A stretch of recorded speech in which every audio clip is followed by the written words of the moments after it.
Nisema nitaeleza. Kuna tofauti kubwa sana kati ya mtu kuwa rich na kati ya mtu kuwa wealth. Sasa Kiswahili yote tunasemaga matajiri. Lakini kuna tofauti kubwa sana. Okay? Mtu rich ambao sisi wengi ndio tunawaita rich people, matajiri kwa tunavyofikiria, ni yule mtu ambaye ana pesa za ziada.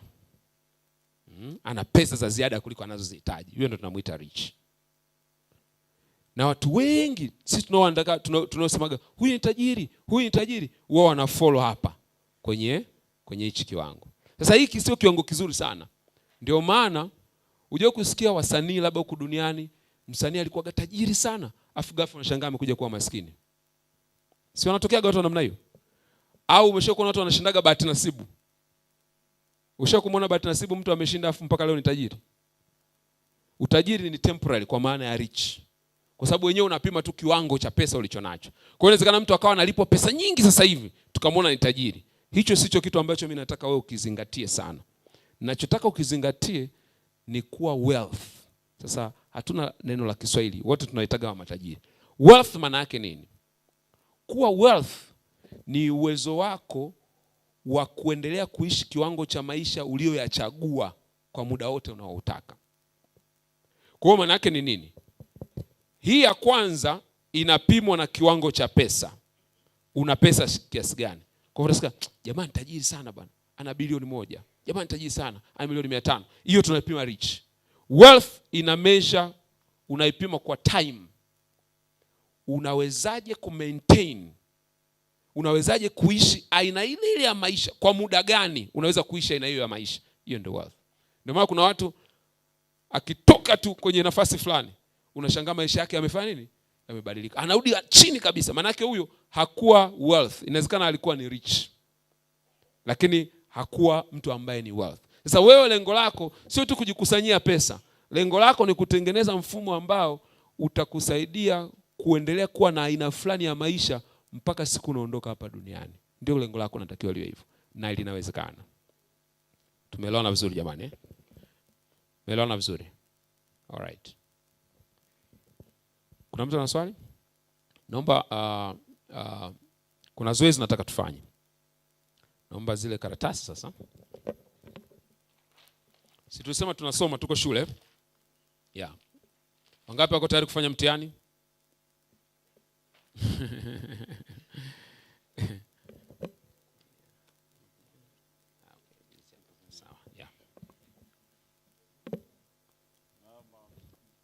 Naomba tusaidiane tuzigawe haraka haraka.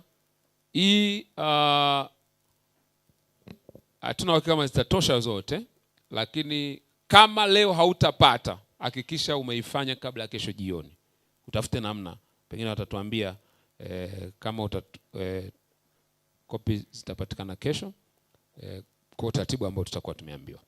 Dhumuni la kwanza la mafunzo yetu tulilenga hapo. Kwa hiyo ni financial fitness quiz. Na zoezi hili lina maswali yaliyogawanywa kwenye vipengele 4 vikubwa. Kwa kila swali litakaloulizwa utatakiwa kuandika namba. Na namba ziko pale zimeelezwa. Ukiandika namba 5, maana yake ni kwamba hicho kilichosemwa unakubaliana nacho sana, kwamba ndivyo kilivyo kwenye maisha yako. Ukiandika namba 4 unakubaliana nacho ingawa sio sana. Yaani unakubaliana nacho kwamba pengine kipo lakini sio kwa kiwango cha sana. Na namba 3 maana yake unakubaliana nacho kidogo kuhusiana na maisha yako. Namba 2 hukubaliani nacho hicho kitu. Na namba 1 sikubaliani sana au sikubaliani kabisa na hilo jambo. Okay? Sasa tunaangalia maeneo yafuatayo. Eneo la kwanza tutaangalia usimamizi wa fedha wa maisha yako wewe mwenyewe. Hili ni zoezi lako wewe binafsi.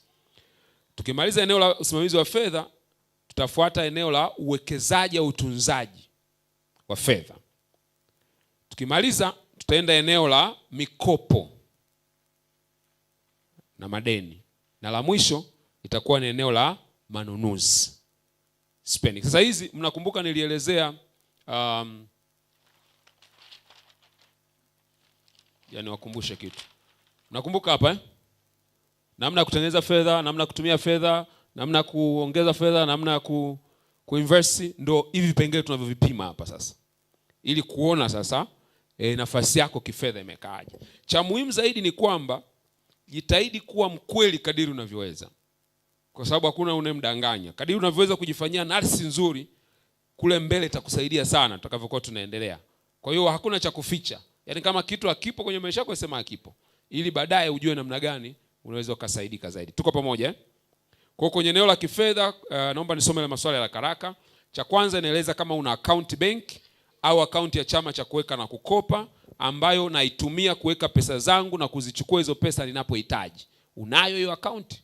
Kama unayo utasema nakubaliana sana kama hiyo account nayo. Ipo lakini situmii, utaangalia sasa ujipe max ngapi kulingana na vile vigezo ambavyo tumejiwekea. Nina fedha za kutosha za kuweza kulipa kodi kama umepanga, au mikopo kama una madeni ya mikopo ya kila mwezi, na gharama nyingine za mwezi za nyumbani za kila siku. Kwamba wewe kwenye mwezi una shida na hizo gharama, yani una headache kuhusiana na hayo mambo. Kama unakubaliana nayo kwa kiwango gani? Kama ukubaliana nayo utaandika namba. Namba 3, nina fedha za kutosha za kuniwezesha kumudu dharura kama vile misiba, ugonjwa, kufanya matengenezo ya gari na kadhalika. Na hapa kipimo kizuri cha kujipima ni wakati wa corona. Yaani jiangalie maisha yako wakati wa corona yalikuwaje, inaweza kukuambia kwamba una akiba kweli ya kutosha au ya kwako haitoshi vizuri. Namba 4, nina malengo ya kifedha yaliyokusha andikwa yakiwa na tarehe na gharama halisi. Kwa mfano, nitaweka jumla shilingi milioni 10 kwa ajili ya ujenzi wa nyumba kwa miaka 5 ijayo. Yaani yapo mahali yameandikwa. Sizungumzi unayo kichwani. Sasa hivi nikikwambia nenda nyumbani kaniletea, unaweza kuniletea. Au unayo sasa hivi mahali umeandika. Kama hauna, uandike kabisa hapo kwamba ni 1. Okay? Namba 5, nina budget ya matumizi na nina uwezo wa kuweka akiba kila mwezi. Unayo budget ya matumizi wewe? Au hujui unatumia kiasi gani? Nauli, si nini? Unayo? Kama hauna utajirengi. Na kila mwezi wewe unawekaga akiba bila kujali ni kiasi gani. Lakini je, ni kitu ambacho ni tabia yako? Utaandika pale. Namba 6, ninaziweka vyema taarifa zangu za kifedha na naweza kupata taarifa muhimu kirahisi pindi zinapohitajika. Kwa mfano kuna watu wana magari hapa, nikiwauliza mnatumiaga kiasi gani cha mafuta kwa mwezi, kuna watu hawajui wanatumiaga shilingi ngapi. Okay? Ndicho kitu kinachoulizwa hapa. Unatunzaga hata zile receipt? Watu wengi wanatunzaga tu kama wanaenda kuwa refunded ofisini, lakini za kwako binafsi waga unazitunza. Ndicho kitu ambacho kinaulizwa hapa. Okay?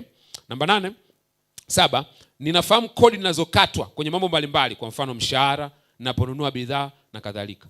Kwa mfano unapotumaga hela, unamtumia mtu hela, unajuaga unakatwaga shilingi ngapi? Unapohamisha hela, unajuaga unakatwaga shilingi ngapi?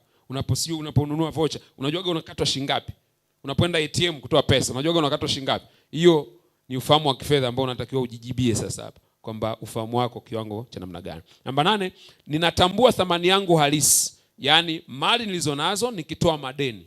Na kila mwaka, pengine kila mwisho wa mwaka unajipima kuangalia status. Kama ambavyo taasisi zinaangaliaga, zinatengenezaga sasa hizo balance sheet au income, financial statement. Je, wewe waga unajipima hicho kitu? Eneo la pili ni la utunzaji au uwekazi wa fedha. Swali namba 9 linasema hivi, ninatunza fedha kwa malengo ya muda mrefu ya kifedha kama vile elimu, lile swali tulikuwa tumeulizwa. Elimu kwa watoto wangu, au nyumba, au fedha kustaafu. Unayo huo utaratibu wa kutunza fedha kwa ajili ya hayo mambo ya baadaye, au inategemea tu na vitu ambavyo vinatokea? Wakati wa corona nilikuwa nasikia watu wanasema kwa mara ya kwanza wazazi wamekula ada. Tulizoea kuona watoto ndo wanakulaga ada. Sasa wazazi wamekula ada, watoto wanatakiwa kurudi shuleni. Ngoja bwana, corona bado ipo. Kumbe ni kwamba anasubiri hela ili mtoto aweze kwenda shule. Sasa namba 10, nina fedha zilizowekwa au kutunzwa mahali kwa ajili ya kukidhi gharama walau kwa miezi 3 katika account. Yaani wewe ukiamua kufanya kazi miezi 3 sasa hivi, je, unaweza ukakidhi gharama zako za msingi zote? Kama ilivyokuwa kwenye corona. Kwa hiyo kwa kama miezi 3 fulani hivi. Sasa kama vile miezi 3 hakuna kazi inayokuingizia kipato, unaweza ukasurvive? Ndio swali ambalo linaulizwa hapa. Okay? Namba 11, ninaongeza fedha zangu za akiba na uwekezaji mara mshahara wangu au kipato changu kinaongezeka. Inawezekana kwa umeanza kuweka akiba labda shilingi 10,000 kila mwezi au shilingi 15,000. Je, mshahara wako kipato chako kilipokuwa kinaongezeka, na wewe pia unaongeza kiwango cha akiba, au akiba yako iko pale pale? Sasa mimi kwa mwezi 50,000 miaka 5 iliyopita. Je, unapoongeza kipato? Au wakati mwingine unakuta kuna watu wanapata hela za ghafla ambazo hazikuwepo kabisa kwenye ratiba. Sisi zinatokeaga hizo Unakuta kuna kitu kimetokea, hela zimeingia. Sasa zikiingia zile watu wengi ndio wanazitumia zote. Kiutaratibu wa kifedha tunasema hela kama zile ambazo hazikuwepo wala kwenye bajeti zako, zote zinatakiwa ziende kwenye akiba na uwekezaji. Hazitakiwi zitumiwe zile kwa sababu hazikuwepo kwenye bajeti yako. Alright? Sasa hilo swali linauliza hapo. Namba 12. Nina akaunti binafsi ya uwekezaji mara nitakapostaafu? Sasa hapa vijana wanaweza kusema mimi bana bado. Siku ya kwanza kujiandaa kustaafu ni siku unapoanza kufanya kazi. Sio unapokuwa mbakiza miaka 2 au 3. Kwa hiyo hata kama ni kijana ndio umeanza kazi, hii inakuhusu sana hii. Alright? Namba 13. Nina fedha zilizopo kwenye uwekezaji tofauti. Kwa mfano kuna watu wana pesa kwenye mifuko ya hifadhi ya jamii, kuna dhamana mahali fulani, au mfuko wa pamoja, au umeweka fixed deposit. Je, unazo hizo? Namba 14. Mapato yangu ya uwekezaji baada ya kodi ni makubwa zaidi ya mfumuko wa bei? Sasa hili limekaa technical kidogo. Kwamba unapowekeza pesa mahali, kwa mfano umeweka fixed deposit au wengine wameweka kwenye hisa, ile pesa unayopata kutoka kwenye hisa, kwa mfano umeweka kwenye hisa au umewekeza kwenye hati fungani za serikali, pesa wanaokulipa lile ongezeko, kwa mfano nakwambia tunakulipa 10% mfano. Je, mfumuko wa bei wenyewe uko 10% ngapi? Kwa sababu kama unalipwa pesa yako ni ndogo, kwa maana asilimia yako ni ndogo unayopata kuliko mfumuko wa bei, maana yake hakuna unachokifanya. Kwa sababu unachokipata huko maana yake huku kinaenda kuisha. Kwa hiyo unaweza kusema nimewekeza lakini kiuhalisia haujawekeza. Kama utalielewa hilo swali, utaliacha na maana yake utajiandikia moja. Maana yake wewe hujui hicho kitu kabisa. Kwa kama hujui maana yake ni moja, si ndio maana yake? Okay. Mikopo. Je, chini ya 20% ya kipato changu cha mwezi inatumika kulipa mikopo mbalimbali ya muda mrefu? Yaani kwa mfano, wewe mshahara wako ni 1,000,000. Je, ni asilimia ngapi ya 1,000,000 huwa unakatwa au unailipa kama mkopo? Je, ni chini ya 20%? Maana yake ni kwamba kama unaingiza 1,000,000, mkopo ni 200,000. Ni chini ya hapo au ni zaidi? Tumeelewana vizuri? Okay. Namba 19. Ninalinganisha maduka walau matatu tofauti kabla sijafanya manunuzi yangu makubwa. Unataka kununua simu, unataka kununua nini? Unaulinganisha, unaulizia, uko bei gani? Au ngoja niangalie hapa. Au kwa sababu tu ile iko mfukoni, ukishapata tu ikija tu, shilingi ngapi? Wewe sisi hatusemeagi, sisi ni matajiri tuko juu, unanunua tu. Au unajaribu kutafuta taarifa zaidi kulinganisha. Tuko vizuri eh? Kariakoo kuna mtu mmoja siku moja alienda, tena alikuwa ananisimulia ni leo asubuhi. Wakati niko Dar es Salaam, alikuwa ananisimulia tuenda kuchapisha t-shirt ya taasisi yetu. Sasa akawa ananiambia alikwenda Kariakoo akaulizia t-shirt, alipofika akaambia 15,000 bwana. Akaambiwa ni mazuri na nini na nini. Akanunua. Hakuuliza sehemu nyingine. Alivyotoka akawa anatafuta vitu vingine. Akaenda duka lingine akakuta t-shirt zinauzwa. Akaona mbona zimefanana na zile ambazo nimenunua kule. Akauliza hapa shilingi ngapi? Akaambia shilingi 7,000. Akasema mimi nimetoka kununua 15,000 hizi. Wakamuuliza umenunua wapi? Akasema duka lile. Akasema yule jamaa si anachukuaga hapa. Lakini kwa sababu hakufanya homework yake, akawa amepoteza shilingi 8,000. Na ilikuwa ni t-shirt mengi. Kwa hiyo ukijumlisha alikuwa amepoteza hela nyingi sana. Okay? Namba 20. Ninaepuka kufanya manunuzi hovyo bila kuweka kwenye budget. Wale ambao hela zinawawasha. Yaani akiwa na hela anataka kila kitu anunue kile. Yaani mtu anaweza kaenda hotelini, kuna watu wanaweza kukaa nao hivyo hotelini, anakula unajua huyu ana matatizo. Sio njaa, yaani hili ni tatizo la kifedha. Anataka aonje kila kitu. Yaani unaona vitu haviendani, vitu vingine vinafanana kabisa, lakini anataka tuale aonekane kwamba naye amefanya nini? Ameonja. Sasa wewe unatumia hela ovyo au ni mtu ambaye una nidhamu kwenye matumizi yako? Tuko pamoja? Haya, dakika ngapi tunahitaji kufanya hilo? Dakika 15. Naomba ukae tufanye hilo zoezi vizuri kabisa.